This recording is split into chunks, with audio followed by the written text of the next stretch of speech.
আরে তোমরা তাড়াতাড়ি করে উঠো। হ্যাঁ ঠিক আছে, তুই এবার লাগিয়ে দে। আরে রামু, ওই বুড়ি কি গাড়ির আশেপাশে এসেছিল?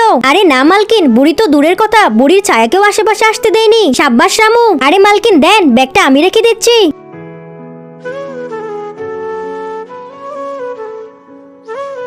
যাই হোক, দাদিকে গাড়িতে লুকানোর জন্য অনেকগুলো টাকা পেয়ে গেলাম।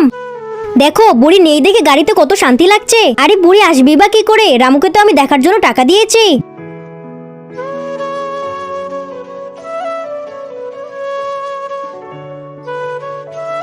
তুমি কি ব্যাগটা নিয়ে আসতে ভুলে গিয়েছো?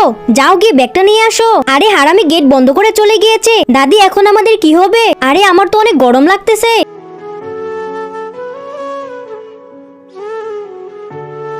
দাদি তুমি এখানে কি করে?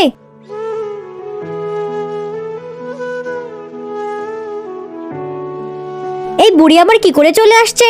তোমরা কে কে ছোটবেলায় মায়ের হাতে এরকম করে খাবার খেয়েছো? মাকে ভালোবাসলে ভিডিওতে লাইক করে চ্যানেলটিকে সাবস্ক্রাইব করে দাও আর কমেন্ট বক্সে এই ইমোজিটা দাও। এই বৌমা দেখ, আমিও চলে এসেছি।